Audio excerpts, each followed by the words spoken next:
Hi guys, so welcome back to another video. If you're new here, my name is Stu. Feel free to subscribe. Today's video is a good one, so settle in and I hope you enjoy it. If you have young kids like me, the chances are your home is littered with reams of paper worth of their doodles, paintings and sketches. Rather than stacking them up in a lone dark cupboard in your house, a better way to preserve these precious keepsakes is to create or curate an art book.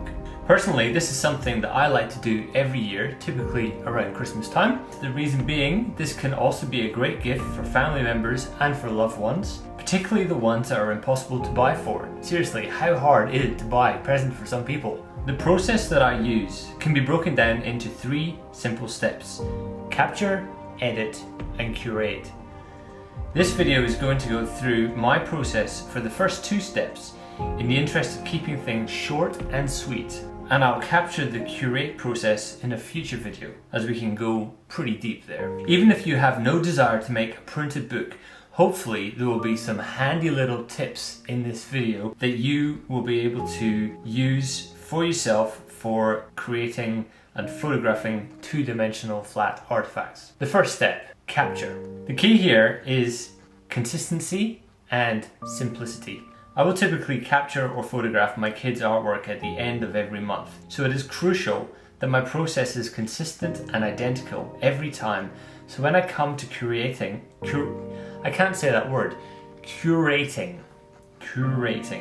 all the photos or artwork at the end of the year, it all looks the same. This leads me on to simplicity. The simpler your process, the more likely you will replicate it exactly the same every time. So my system is as follows. You need, firstly, a neutral background to frame the artwork on. Sorry, I keep referring to artwork as if, don't get me wrong, we are still referring to your child's scribbles here. There is no priceless artworks that we are photographing, although perhaps you do desire to photograph your own priceless artworks. But for the sake of argument, I will continue to refer to the artwork. Back to the background. I use a neutral, fairly stiff sheet of grey cardboard that I buy from the art shop. The reason being is that I can get a consistent white balance reading off this when I come to edit the photos, and it is easily and affordably replaceable should I need to. You may prefer to use your kitchen worktop, dining table, whatever. The choice is entirely up to you. Feel free to experiment. Secondly, you need a consistent lighting setup. You want to avoid natural lighting, as the results will be inconsistent in terms of exposure, white balance and shadows. You need an artificial light setup that can be replicated easily. Ideally, directly overhead the artwork and soft light source to minimize any strong shadows. The best way to do this is to bounce a flash off the ceiling, assuming your ceilings are white and also not too high. But there are many ways to do this. You could use an umbrella, softbox, any other sort of diffusion fabric. The key thing I will reiterate is simplicity leads to consistency. The third thing to consider when photographing artwork is the actual process of taking the picture. Personally, I use my iPhone. Let me explain why. The iPhone cameras are increasingly sophisticated in terms of image quality. It's seriously crazy the quality of photographs that you can get from an iPhone today. We have come so far from the very first iPhone. Remember those tiny little 2 megabyte photos that were so pixelated? Anyway, I digress. The reasons I use an iPhone.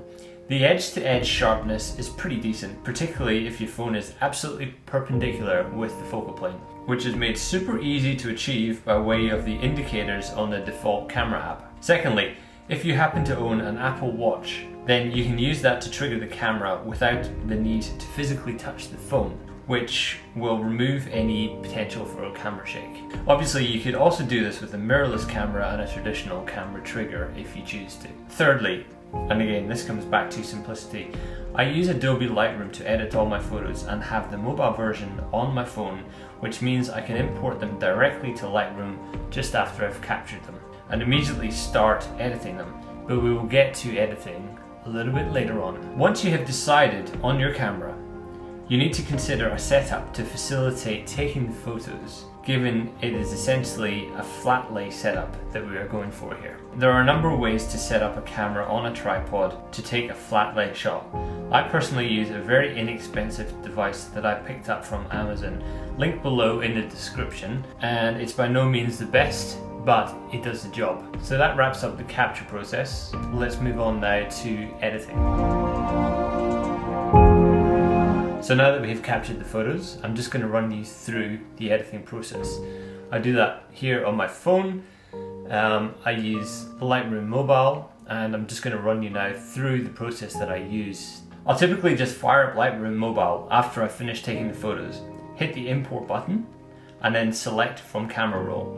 I'll then select all the photos that I want to import to Lightroom and hit add. This will take a moment just to import all the photos depending how many you are importing. And then I'll just slide along the bottom to the optics tool and enable lens corrections. This will just remove some of the distortion around the corners of the frame. I'll then select the next tool along, geometry. I typically find selecting auto will do a pretty decent job at squaring off the shot in the frame so that the verticals and horizontal edges are not squint. This is made a lot easier if back when you were capturing the photo you ensured that the shot was framed up nicely and level with the focal plane, so it's all square. If auto doesn't deliver adequate results, you can always just get in there and tweak things manually yourself. I will slide back and hit the auto settings, which will typically improve exposure and highlight levels. I will sometimes need to then go in and just tweak the color balance as it can shift a little bit. But that's actually easier to do at the end once they're all on your computer using a calibrated monitor. So that is pretty much it in terms of the editing process. It's pretty minimal. It's really just about achieving a consistent look for all the photos, and it can be done immediately afterwards or at the end of the year when you're curating the images. So I hope you have enjoyed this video and that you have got a few little helpful nuggets that you can adopt yourself into your own processes. If you've liked this video, it would be greatly appreciated if you could hit the thumbs up, and if you'd like to see more, please consider subscribing to my channel. I'm new here, but I intend to stick around. Stay tuned for the future video on the curate process, and until then, stay safe, look after yourself, and I'll see you in the next one.